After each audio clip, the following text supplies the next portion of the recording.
Frédéric Bondy, bonjour. Vous êtes le président de l'association Subbuteo Le Canet-Côte d'Azur. Pourriez-vous nous présenter votre club, s'il vous plaît? Alors, le Subbuteo Le Canet-Côte d'Azur est un club qui a été créé en 2020, en septembre 2020 exactement. Il a pour but de rassembler les joueurs de la région de cette discipline qu'on appelle le Subbuteo ou le football de table. Le Subbuteo, un jeu de plateau? Oui, un jeu de plateau qui est une simulation du football. 90% des règles sont identiques au football avec quelques particularités dues au fait qu'on joue sur un plateau. Quelles sont les particularités du plateau? Alors tout est, à part la balle, tout est à l'échelle 1 centième. Le terrain de jeu mesure 1,20 m de long pour 90 de large, il me semble. Les figurines font à peu près 2 cm de haut. Juste une particularité, comporte une ligne de tir. Le ballon n'a pas dépassé, impossible de tirer. Combien de figurines? Alors 10 figurines sur le terrain et un gardien de but. Quel poids? Alors les figurines pèsent selon le choix des joueurs 2 grammes et 3 grammes en gros. Hein, voilà. On va dire 2 grammes et demi moyenne. La technique varie selon le poids de la figurine? En fonction des techniques de jeu de chacun. Comment joue-t-on? Alors on joue en propulsant le joueur avec l'index ou tout autre doigt, mais bon, plutôt l'index. Chaque coup doit toucher le ballon et chaque toucher de ballon donne droit à l'adversaire d'un déplacement de joueur en défense.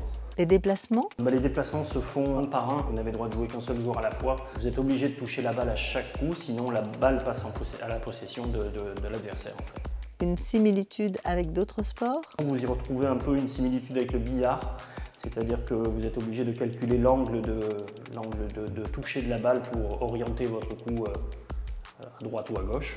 Il y a un côté stratégie aussi qui vous oblige à considérer vos 10 joueurs en même temps, puisque vous ne pouvez toucher la balle que 3 fois d'affilée avec le même joueur. Vous êtes obligé de vous déplacer à plusieurs joueurs en fait. Quelles sont les qualités nécessaires pour jouer au football de table? Calme.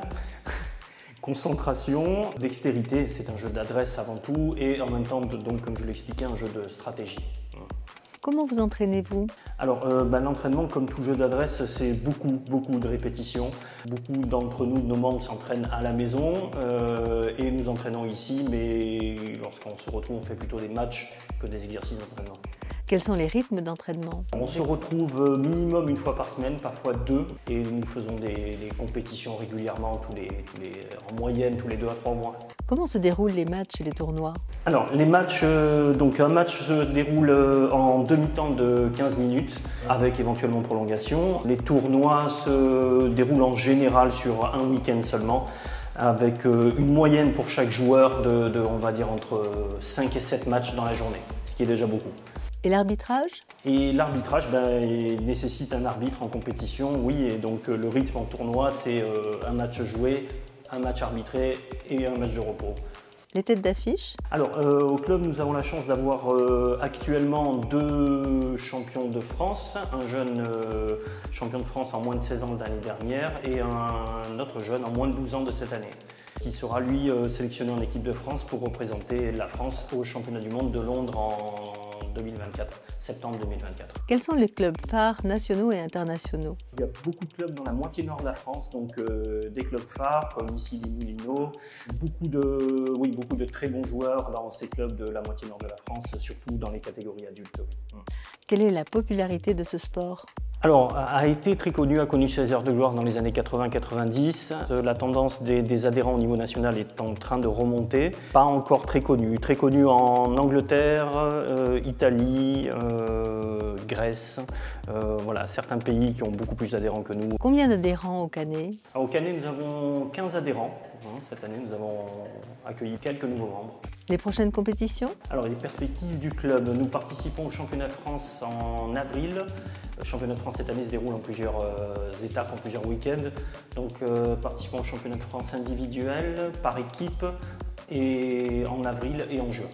Donc, nous visons toujours pour la catégorie moins de 12 ans un nouveau titre de championnat de France et de très bonnes places pour le championnat par équipe. Quels sont les objectifs du club? Accueillir de nouveaux adhérents pour pouvoir faire connaître un petit peu plus le sport, continuer à participer à des compétitions nationales et internationales parce que c'est essentiellement comme ça qu'on augmente son niveau de jeu en fait, et pour pouvoir obtenir d'autres titres et voilà, pour croître en fait. Merci Frédéric Bondy.